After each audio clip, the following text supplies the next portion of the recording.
Hello दोस्तों, आप सभी का स्वागत करता हूँ अपने यूट्यूब चैनल पे। और आज हम बात करेंगे वैदिक काल के बारे में। हिस्ट्री की पिछली वीडियो थी जो कि सिंधु घाटी सभ्यता के बारे में हमने उसमें डिस्कस किया था, और आज हम बात करेंगे वैदिक काल में। वैदिक काल जैसा कि आप जानते हैं कि वैदिक काल का जो पीरियड माना जाता है, जो समय माना जाता है, वो 1500 बीसी से 600 बीसी तक माना जाता है। उसके बाद अगर यहाँ देखते हैं तो वैदिक जो सभ्यता थी, जिस समय की जानकारी हमें वेदों से मिलती है उसे हम वैदिक सभ्यता कहते हैं। इसके अतिरिक्त वैदिक सभ्यता की जानकारी पुरातात्विक साक्ष्यों में भी मिलती है। पुरातात्विक साक्ष्यों में मिलती है। देखिए, यहाँ पे बताया गया है स्रोत। जो स्रोत है, पहले तो साहित्यिक स्रोत है, दूसरा पुरातात्विक स्रोत है। अब जैसे साहित्यिक स्रोत है, पुरातात्विक स्रोत है। अब यहाँ पे देखेंगे तो जो वेद है, अब वेद में कौन कौन से? ऋग्वेद है, सामवेद है, यजुर्वेद है, अथर्ववेद है, जिसकी रचना वेद व्यास ने की थी। वेदांग थे। वेदांग को समझने के लिए वेदों को समझने के लिए वेदांग की रचना की गई, जो कि 6 प्रकार थे। अगर हम यहाँ से देखना स्टार्ट करें, यहाँ से, तो ये आपको ज़्यादा अच्छा समझ में आएगा। वैदिक काल, संस्थापक इसके आर्य थे, जो कि मध्य एशिया से आए थे। ये मैं नहीं, ये मैक्स मूलर कहते हैं कि जो आर्य लोग थे वो सेंट्रल एशिया यानी मध्य एशिया से आए थे। क्योंकि वो इस आधार पर कहते हैं कि मध्य एशिया से आए थे, क्योंकि जो आर्य लोग थे वो 4 देवताओं को मानते थे। कौन कौन से? इंद्र, मित्र, वरुण और नाथ। इन चारों देवताओं का जो सिंबल मिलता है, जो कि मिलता है कि चारों देवताएं कहाँ अंकित हैं, तो वो अंकित हैं बोगज कोई शिलालेख में। बोगज कोई शिलालेख में अंकित हैं, मतलब उनका वर्णन वहाँ पे मिलता है। जो बोगज कोई का शिलालेख है, वो वहाँ पे इन चारों देवताओं का वर्णन मिलता है। इसीलिए ये कहते हैं कि जो आर्य थे वो मध्य एशिया से आए थे, ऐसा माना जाता है। लेकिन पूर्णतः कोई साक्ष्य भरपूर नहीं मिला है, थोड़े बहुत साक्ष्य के हिसाब से मान लिए जाते हैं। नोट, अब आर्य आर्कटिक क्षेत्र से आए थे, ऐसा बाल गंगाधर तिलक जी कहते हैं। आर्य तिब्बत से आए थे, ऐसा स्वामी दयानंद सरस्वती जी कहते हैं। वैसे तो वैदिक काल के 2 भाग होते हैं। कौन कौन से? ऋग्वैदिक काल और उत्तर वैदिक काल। जिससे ऋग्वैदिक काल के बारे में देखते हैं तो ये 1500 से 1000 बीसी तक का माना जाता है, और उत्तर वैदिक काल 1000 से 600 बीसी तक के माने जाते हैं। उसके बाद ये यहाँ तक का था, तो एक तरीके से ओवरव्यू। तो संस्थापक से लेके और वैज्ञानिक से लेके सबके बारे में हमें पता चल गया। वैज्ञानिक या इतिहासकार, जिसको आप जो भी बोलें। अब यहाँ पे हम बात करते हैं डिटेल में। तो डिटेल में हम पढ़ेंगे। देखिए, अब ऐसे तो एक साहित्यिक स्रोत था हमारा, एक पुरातात्विक स्रोत था, जो कि उसमें आपने देख लिया। वैसे अब इनको अगर ऐसे देखा जाए, यहाँ से ये देखिए, साहित्यिक स्रोत कौन कौन से? वेद, वेदांग, ब्राह्मण, अरण्यक और उपनिषद। अगर आपसे पूछा जाए कि जो वैदिक काल है उसका साहित्यिक स्रोत क्या है, तो क्या है? वेद, वेदांग, ब्राह्मण, अरण्यक, उपनिषद। ये जो 5 हैं, ये इनके साहित्यिक स्रोत हैं। तो सबसे पहले हम इन्हीं के बारे में देखेंगे। वो हमारा शुरू होता है यहाँ से, वो होता है हमारा शुरू यहाँ से। देखिए, अब वेदांग किसे कहते हैं? वेद के बारे में तो हमने जान गए कि वेद किसे कहते हैं। वेद ये वेद हो गए हमारे चारों। अब वेदांग क्या है? वेदों को समझने के लिए वेदांग की रचना की गई, जो कि ये 6 प्रकार थे।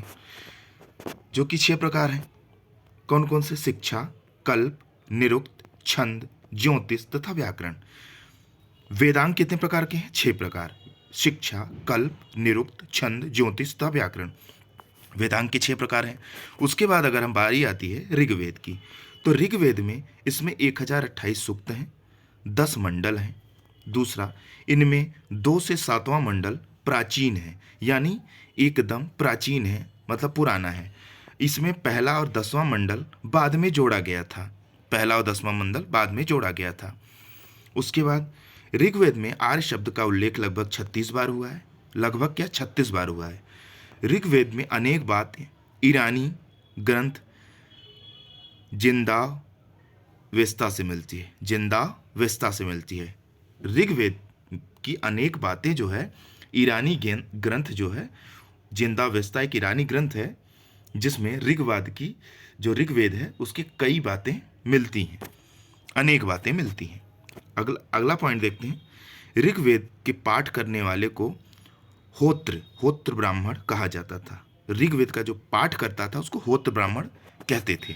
उसके बाद 7वां पॉइंट, असतो मां सदगमय तथा गायत्री मंत्र भी इसी वेद से लिया गया है। गायत्री मंत्र भी इसी वेद से लिया गया है, ऋग्वेद से, जो कि बहुत ही शक्तिशाली मंत्र है। और असतो मां सदगमय वो भी यहीं से लिया गया है। तमसो मां ज्योतिर्गमय, ये आपने सुना होगा। अगली, अब देखिए ऋग्वेद का मंडल और उसके रचयिता कौन कौन। देखिए 10 मंडल हमने बताया कि ऋग्वेद में 10 मंडल हैं और 1028 सूक्त हैं जिसको भजन वगैरह बोला जाता है। तो 10 मंडल हैं। अब 10 मंडल, जैसे कि अगर इसके रचयिता बोलें तो प्रथम मंडल के ऋषिगण। देखिए इसमें ऋषिगण मैं इसलिए लिखा हूँ कि अगर कोई कंफर्म ऋषि का नाम नहीं है तो उसमें ऋषिगण है, मतलब एक से अधिक लोग लिखे हैं तो ऋषिगण। द्वितीय मंडल जिसने लिखा है उनका नाम है गृत्समद ऋषि। तृतीय मंडल का विश्वामित्र जी ने लिखा था। चौथा मंडल वामदेव जी ने, 5वां मंडल अत्रि ने, 6वां मंडल भरद्वाज ने लिखा था। 7वां मंडल है वशिष्ठ ने, 8वां मंडल है कंठ और अंगिरस ने। अब देखिए 9वां मंडल ऋषिगण ने और 10वां मंडल ऋषिगण ने। तो आपने एक चीज नोट किया होगा कि देखिए द्वितीय मंडल से और 7वें मंडल तक, ये देखिए पुराना भी था, इसमें देखिए सारे ऋषियों के नाम भी दिख रहे हैं। लेकिन 8वें से आइए तो 2 ऋषि के नाम मिलते हैं और 9वें ऋषिगण, 10वें ऋषिगण। ठीक है, आगे बढ़ते हैं। यहाँ तक आपको समझ में आया होगा, उम्मीद करता हूँ। अब यजुर्वेद की बात करते हैं। देखिए यजुर्वेद में क्या था, यज्ञ विधान था, कर्मकांड थे। यजुर्वेद में यज्ञ विधान और कर्मकांड थे। यजुर्वेद का पाठ करने वाले को अध्वर्यु कहा जाता था। अब देखिए यजुर्वेद की अगर भाग की बात करते हैं, देखिए 4 प्रकार के वेद होते हैं। कौन कौन से? ऋग्वेद, सामवेद, यजुर्वेद, अथर्ववेद।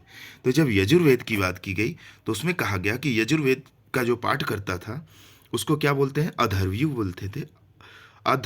अध्वर्यु, ठीक है, अध्वर्यु कहा जाता था।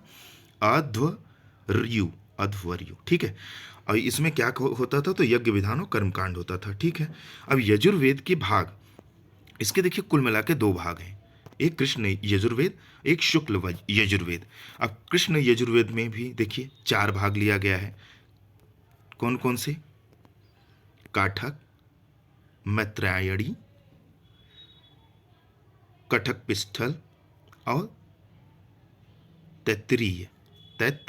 कठक पिष्ठल, तैत्तिरीय, मैत्रायणी और काठक, ये यजुर्वेद, कृष्ण यजुर्वेद के 4 भाग हैं, जो कि गद्य और पद्य दोनों में लिखा गया है। तो आपसे कभी कभी प्रश्न आ जाता है कि कौन से वेद में गद्य और पद्य दोनों में लिखा गया है, कौन से वेद में? तो यजुर्वेद में। उसके बाद शुक्ल यजुर्वेद है, तो शुक्ल यजुर्वेद को वाजसनेय यजुर्वेद भी कहते हैं। वाजसनेय यजुर्वेद भी कहते हैं। ये केवल पद्य में है, लेकिन क्वेश्चन यही बनता है कि कौन सा वेद गद्य और पद्य दोनों में लिखा गया, तो वो यजुर्वेद है। ये आपके छोटे छोटे क्वेश्चन याद रखने होंगे। उसके बाद बारी आती है सामवेद की। ऋग्वेद पढ़ा, यजुर्वेद पढ़ा, अब सामवेद देखते हैं। अब सामवेद कौन सी है? संगीत की सबसे प्राचीन पुस्तक कौन सी है? सामवेद है, जिसमें आप सरगम वगैरह गाने की जैसे संगीत के बारे में जानते हैं। इसके पाठ करने वाले को क्या बोला जाता था? ब्राह्मण, जो कि उसको बोला जाता उद्गाता, जो कि गायकी करते थे। प्रमुख ग्रंथ इसका कौन सा था? तो कौथुम, राणायनीय और जैमिनीय। कौथुम, राणायनीय, जैमिनीय इसके प्रमुख ग्रंथ थे। आगे देखते हैं अथर्ववेद, इनकी रचना अथर्वा ऋषि के द्वारा किया गया था। इसमें जादू टोना और औषधि की जानकारी थी। 2 भाग थे, शौनक और पिपलाद। इसमें कुल 20 कांड हैं, 730 सूक्त हैं और लगभग 6000 मंत्र हैं। 59,900 ऐसे 87-88 के आसपास हैं, लगभग 6000 मंत्र हैं, ठीक है। आगे की हम बात करते हैं ब्राह्मण ग्रंथ की। देखिए हम सारे वही चल रहे हैं, जैसे कि हमने पहले आपको बता दिया है। हमने आपको जब पहले स्टार्टिंग में ही बता दिया था कि जब इनके स्रोत की बात की जाती है तो साहित्यिक स्रोत में वेद, वेदांग, ब्राह्मण, अरण्यक और उपनिषद। तो वेद वेदांग जो मैंने 6 आपको बता दिया। अब ब्राह्मण की बात आती है, तो ब्राह्मण ग्रंथ कौन से हैं? वैदिक कर्मकांडों की व्याख्या के लिए ब्राह्मण ग्रंथों की रचना की गई। ऋग्वेद का ब्राह्मण ग्रंथ है ऐतरेय और कौत्सिकी। देखिए, ये ऋग्वेद का ब्राह्मण ग्रंथ है ऐतरेय और कौत्सिकी। क्वेश्चन बन सकता है कि ऋग्वेद के ब्राह्मण ग्रंथ का नाम बताइए, तो आप बताएंगे ऐतरेय कौत्सिकी। यजुर्वेद का ब्राह्मण ग्रंथ तैतरीय और शतपथ है। सामवेद का ब्राह्मण ग्रंथ पंचवीस है तथा अथर्ववेद का ब्राह्मण ग्रंथ गोपथ है। ये था हमारे ब्राह्मण ग्रंथ। आपको ये सब चीज़ें याद करनी पड़ेंगी। अगली बारी आती है, अब अरण्यक की बारी आती है। अरण्यक के बाद उपनिषद की बारी आएगी। अरण्यक में इनमें ज्ञान पक्ष को महत्व दिया गया है। ज्ञान पक्ष को महत्व दिया गया है, काट दीजिएगा, ठीक है। उसके बाद देखते हैं इनकी संख्या। ऐतरेय अरण्यक, तैतरेय अरण्यक, मध्यंग अरण्यक, संख्यान अरण्यक, तल्तकार अरण्यक, ये हैं। और लास्ट में उपनिषद, लास्ट में उपनिषद, ठीक है। अब यहाँ पे बात आती है उपनिषद की। अब उपनिषद में इसमें भारतीय दर्शन है। देखिए, यहाँ पे आपको एक चीज़ समझ जाना चाहिए। इनकी जो संख्याएं हैं याद करनी पड़ेंगी। इनकी संख्या देखिए, ऐतरेय अरण्यक, तैतरेय अरण्यक, मध्यंग अरण्यक, तल्तकार अरण्यक, उपनिषद अरण्यक, संख्यान और मैत्राणी अरण्यक, ठीक है। ठीक है, अगली आती है उपनिषद। अब उपनिषद के बारे में हम बात करते हैं, जो कि अंतिम है। उपनिषद कौन सा है? अंतिम है। जैसे कि पहला था वेद, दूसरा वेदांत, तीसरा ब्राह्मण, चौथा अरण्यक, पांचवा उपनिषद। ये साहित्यिक इनके स्रोत थे जिसके बारे में अभी बात कर रहे हैं। अब उपनिषद कौन कौन से? इसमें भारतीय दर्शन, पृथ्वी की उत्पत्ति, जीवों प्लस आत्मा, प्रकृति के आवरण इत्यादि हैं। इनकी संख्या 108 है। तो उपनिषद में क्या है? पृथ्वी की उत्पत्ति, भारतीय दर्शन, जीवों की उत्पत्ति, आत्मा के बारे में, प्रकृति के बारे में इनमें दिया गया है। इनकी संख्या कुल 108 है। उपनिषद काफ़ी ज़्यादा हार्ड माना जाता है, जिसको पढ़ना मतलब संभव है, सामान्य लोगों के लिए तो संभव नहीं है। हमारे जितने भी वैदिक ग्रंथ हैं सामान्य लोगों के लिए संभव नहीं है। हम अपनी टेक्स्ट बुक को ही पढ़ने में, एक बुक को पढ़ने में 6-6 महीने लगा देते हैं, तो 108 हैं। कोई 4 वेद हैं, उपनिषद हैं, शास्त्र हैं, पुराण हैं, तो इन चीज़ों को पढ़ने तो मुश्किल ही है। उसके बाद बात आती है मुख्य कौन कौन से? मुख्य कुल 4 हैं, जैसे कंठोपनिषद जिसमें यम नचिकेता की कहानी दी गई है, मुंडकोपनिषद जिसमें से सत्यमेव जयते लिखा गया कि कोर्ट में जाएंगे तो पीछे लिखा होता है उनके जज साहब के सीट के ऊपर। अब छंदोयोग्य उपनिषद, इसमें अकाल की चर्चा की है। और लास्ट है बृहदारण्य उपनिषद, लास्ट है वृहदा। ऐसे तो 108 हैं, लेकिन हम यहाँ मुख्य 4 हैं। आगे देखते हैं। अब देखिए पुरातात्विक स्रोत कौन से हैं। अब इनके पुरातात्विक स्रोत की बात करें तो वही बोगजगोई का शिलालेख केवल एक ही मिलता है, जो कि मध्य एशिया से आए थे। मैक्स मुलर ने बताया था, वैदिक काल के संस्थापक आ रहे थे। साहित्यिक स्रोत ये हमने बता दिया आपको। इसके बारे में आपने पढ़ ही लिया है, इसके बारे में आपने पढ़ ही लिया है कि इसके संस्थापक आर्य थे, उत्पत्ति सेंट्रल एशिया से आए थे। साक्ष्य बोगजगोई का शिलालेख है। मैक्स मुलर ने ये बात बताई है, क्योंकि वो इस आधार पे बताते हैं कि इनमें देवता कौन कौन थे। इंद्र थे, मित्र थे, वरुण थे और नाथ थे। चारों देवता का उल्लेख हुआ है। उसके बाद जब बात बाल गंगाधर तिलक की आती है तो वो बताते हैं कि आर्य आर्कटिक से आए थे। और जब बात स्वामी दयानंद सरस्वती जी की आती है तो वो बताते हैं कि तिब्बत से आए थे। वैदिक काल को लगभग 2 भागों में बांटा जाता है। एक ऋग्वैदिक काल जिसको अर्लियर बोलते हैं, और उत्तर वैदिक काल जिसको लेटर बोलते हैं। ऋग्वैदिक काल 1500 से 1000 BC तक, और उत्तर वैदिक काल 1000 से 600 BC तक। तो आज के लिए इतना ही। कल हम बात करेंगे ऋग्वैदिक काल को डिटेल में लेकर। तो आज के लिए इतना ही। जय हिंद, जय भारत। लेकिन हाँ, लाइक सब्सक्राइब आप शेयर करते रहिएगा।